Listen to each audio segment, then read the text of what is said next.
उत्तराखंड विधानसभा चुनाव के चलते दिल्ली के डिप्टी सीएम मनीष सिसोदिया जसपुर विधानसभा क्षेत्र होली चौक पहुंचे। आप उम्मीदवार के पक्ष में वोट की अपील की गई। इस दौरान उनकी ओर से कांग्रेस और बीजेपी दोनों पर निशाना साधा गया।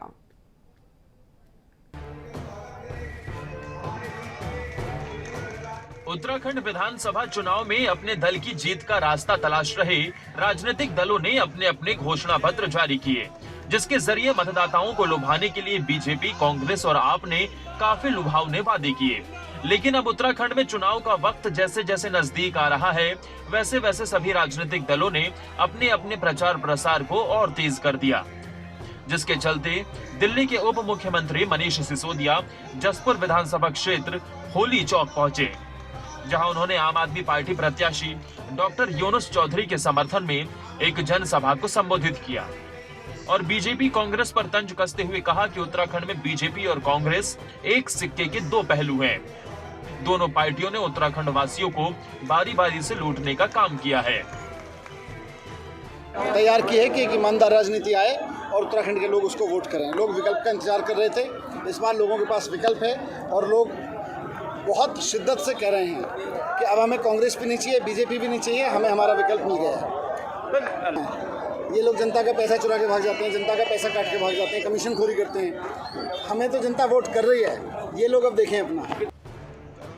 इस दौरान मनीष सिसोदिया ने कहा कि अब उत्तराखंड वासियों को विकल्प के रूप में आम आदमी पार्टी मिल गई है, इसलिए प्रदेश की जनता में खुशी की लहर है और इस बार उत्तराखंड में आम आदमी पार्टी की सरकार आई तो दिल्ली की तरह विकास होगा।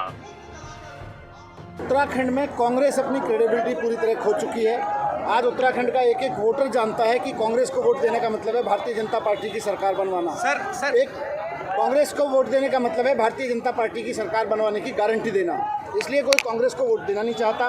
भारतीय जनता पार्टी को 5 साल के शासन से लोग दुखी होके, निकम्मी सरकार से दुखी होके उसको हटाना चाहते हैं। आम आदमी पार्टी एक बहुत मजबूत विकल्प के रूप में आई है। वहीं जसपुर की भीड़ को देखकर मनीष सिसोदिया ने कहा कि जसपुर विधानसभा सीट पर आम आदमी पार्टी का परचम लहराएगा। दरअसल उत्तराखंड में 14 फरवरी को चुनाव होना है, जिसको देखते हुए सभी पार्टियां चुनाव प्रचार के लिए जी तोड़ मेहनत कर रही हैं। लेकिन किसकी मेहनत रंग लाएगी, ये तो 10 मार्च को ही पता चलेगा। फिलहाल तो सभी पार्टियां अपने अपने तरीके से जनता को लुभाने का काम कर रही हैं। प्रदीप श्रीवास्तव, जसपुर, खबरें अभी तक। साथ ही दिल्ली के डिप्टी सीएम सिसोदिया ने कोटद्वार में आम आदमी पार्टी के उम्मीदवार अरविंद शर्मा के पक्ष में रोड शो किया, वोट मांगी गई। सिसोदिया ने कहा कि कोटद्वार में आम आदमी पार्टी के उम्मीदवार शिक्षित हैं, युवाओं के बीच लोकप्रिय हैं। इस बार उत्तराखंड आम आदमी पार्टी को तीसरे विकल्प के तौर पर दिख रहा है। बीजेपी जहां उत्तराखंड में विकास नहीं करती, कांग्रेस बीजेपी की सरकार बनाने के अलावा कुछ भी नहीं करती है। ऐसे में आम आदमी पार्टी ही एकमात्र विकल्प है लोगों के सामने।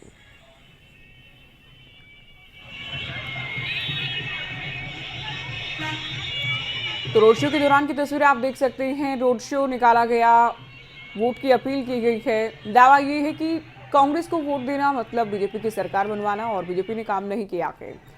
शिक्षा को लेकर हम बात कर रहे हैं, स्वास्थ्य को लेकर हम बात कर रहे हैं। तीसरे विकल्प के तौर पर जनता पसंद कर रही है आम आदमी पार्टी को।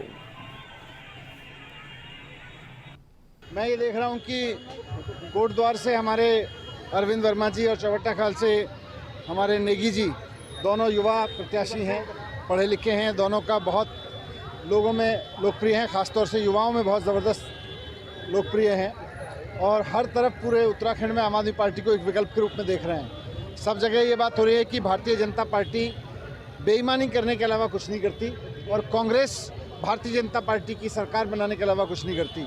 कांग्रेस को एक भी वोट पड़ता है तो बीजेपी को जाता है, उसके जीते हुए कैंडिडेट भी बीजेपी की सरकार बनवाते हैं और बीजेपी की सरकार लोगों के लिए काम नहीं करती, उत्तराखंड के लिए काम नहीं करती। आम आदमी पार्टी एक विकल्प है।